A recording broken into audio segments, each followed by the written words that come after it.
It is the most beautiful, extraordinary parable of the prodigal son. Perhaps it should be called the compassionate father. To understand it, as always, it is necessary to place it in a context. It is a controversial context.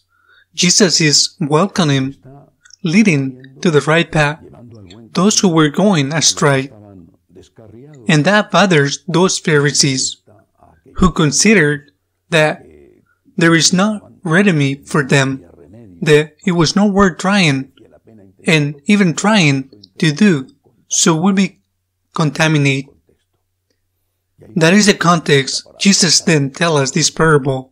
Therefore, it is focused against the Pharisees, that is, against the elder brothers, although the parable aimed to teach a lesson to the brothers who has strayed home and who has never done evil of evil his father's house.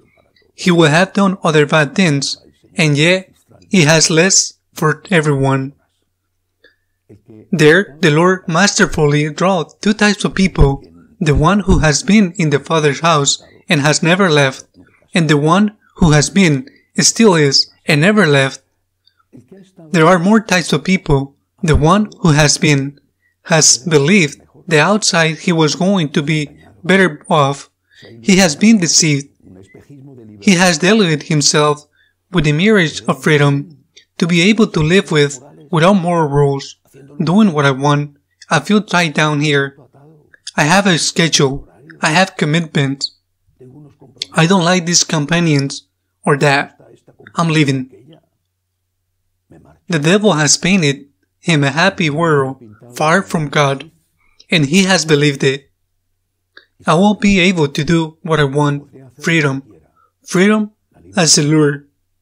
Freedom as a trump. And he lives. What happened next? He lives, and for a while, he does well, while what he has taken from his father's house lasts. The inheritance where are the moral norms that he repeated, but sometimes remain for him. For a while, he does well, but soon he starts to degenerate. Maybe this not happen in the first generation. It happens in the second, in the third, children, grandchildren of those who were Catholics at home, who later moved away. They did not lose faith, but they did lose the practice. They end up not passing on what they had received, or only vaguely, that in the end their children or their grandchildren are, like the son in the parable, wallowing among the swine, longing to eat the swine of the food. But this son, who has hit the rock bottom, who has that freedom, can be a poison that destroys when he becomes the voyageur, and that the true freedom was the one he had at his father's house, because moral norms are the enemy of the freedom, but those they guarantee that we will not be subjected to our passions. That one, being there, at the bottom, in the mud, remembers, in my father's house, I did not have to be like that. In my father's house, I had dignity. I'm going to come back to my father's house. I'm going to go back. Meditating on this parable, I remembered the old song, that Tango by Carlos Gardel, Return with a tilt for a head.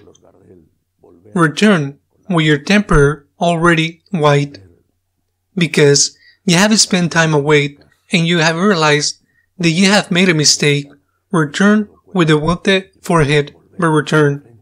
And he decides to turn. It is very interesting that this son, at no time reflects, examines his conscience, and regrets. It hurts him for having made his father cry. It is terrible, but that's not how it is. He doesn't care about his father, much less about his brother and his mom. I imagine doesn't mention her either. He remembers the food at his father's. He remembers how good life was there. He does not remember his father's house, and it was the most important thing in the father's house.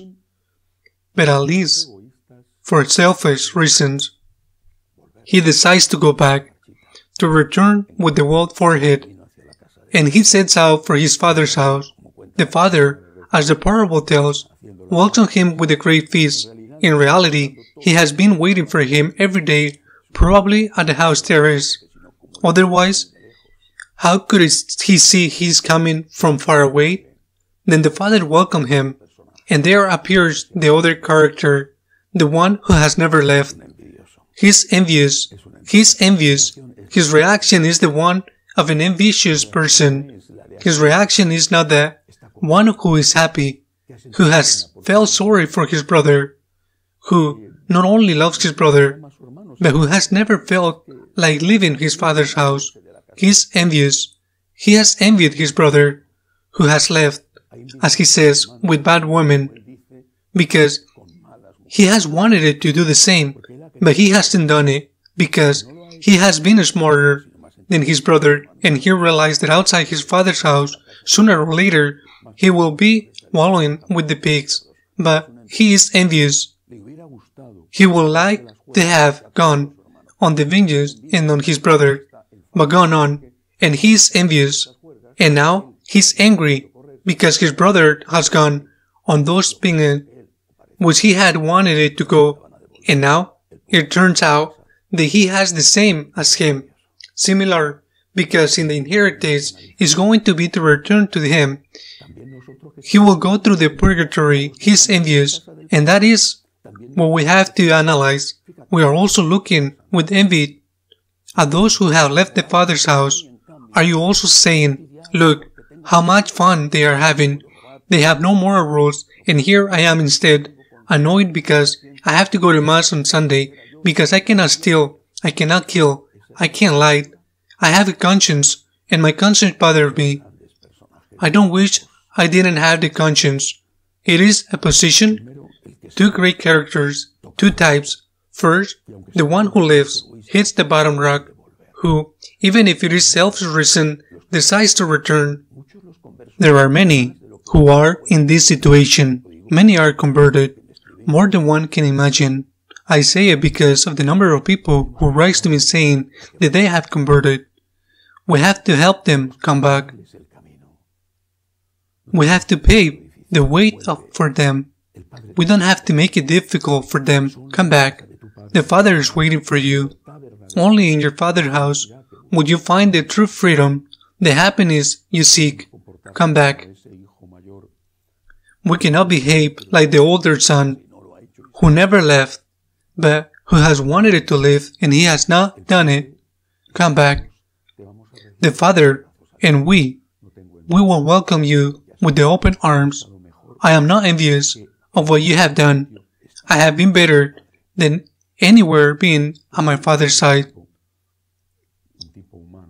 But there is a type, a human type, that does not appear because the Lord did not have that object when He told the parable, and because it was not the case at this time. He describes the sinner who has gone, and He described the sinner who has gone, and now is envious. Well, but there is another one, the one who has never been, the one who has never been, the son, or that grandson, of the one who left, or of the one that didn't live, but who knows why he failed to pass on the faith to the next generation. That one has never been to the Father's house, never. He's wallowing with the pigs. He's disputing with the speck of garbage. He thinks, because he has never known anything else. The freedom is being able to use pornography. That's freedom for him. Or the freedom is changing gender every morning. Or the freedom is being able to use drugs. Or to be able to kill an innocent person in the mother's womb. What society today says is freedom. And it thinks that to do all that, or at least that it can be done, it thinks that this is living. and that this is being happy.